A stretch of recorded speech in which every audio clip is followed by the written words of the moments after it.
एक बात बताओ, अगर स्वर्ग नर्क कोई ज्योग्राफिक लोकेशन नहीं है तो यमराज कहाँ रहते हैं? वहीं जहाँ मृत्यु रहती है। मृत्यु की कोई लोकेशन होती है क्या?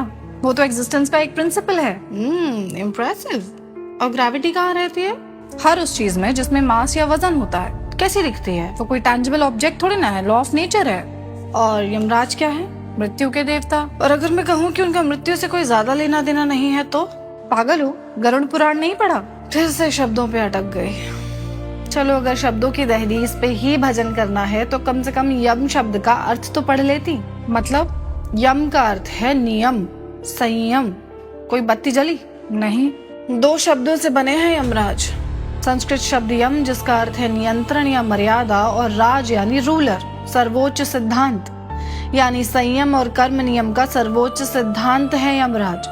प्रकृति का अटल नियम है यमराज। कौन सा नियम? कि जो जन्मा है वो बदलेगा, जो बना है वो बिखरेगा, और जो अपने आप को शरीर मानता है वो मृत्यु भी अनुभव करेगा। मतलब यमराज भी रियल नहीं है? एक तो तुम्हारा रियलिटी का डेफिनेशन बड़ा अजीब है। अगर ग्रेविटी बिना देखे रियल हो सकती है, हर चीज पर अपना इफेक्ट एग्जीक्यूट कर सकती है, तो यमराज का एक कैरिकेचरिश एग्जिस्टेंस होना क्यों जरूरी है? जरूरत तो मेटाफिजिकल यमराज को भैंसे की भी नहीं है। वो क्यों फिर? क्योंकि यमराज अज़्काबान के डिमेंटर नहीं है, न्याय और धर्म के अधिपति हैं, धर्मराज हैं, डिस्पेंसर ऑफ द जस्टिस। और भैंस प्रतीक है तमोगुण का, जड़ता, अचेतनता और तमस का। यमराज का भैंस पर सवार होना ये दर्शाता है कि न्याय और धर्म के लिए तमस यानी तमोगुण का नियंत्रित होना, प्रकृति के अटल नियमों के अधीन होना जरूरी है। और यमदूत? तुम्हारी हर सांस, हर सफेद बाल, हर झुर्री, हर वो बीतता हुआ पल जो मोह और अचेतनता की नागपाश में बांधकर तुम्हें धीरे धीरे अंतिम सत्य यानी मृत्यु की ओर एस्कॉर्ट कर रहा है। पर मैं तो ब्रह्म हूँ, अहम ब्रह्मास्मि, मर कैसे सकती हूँ? ब्रह्म हो या भ्रम हो?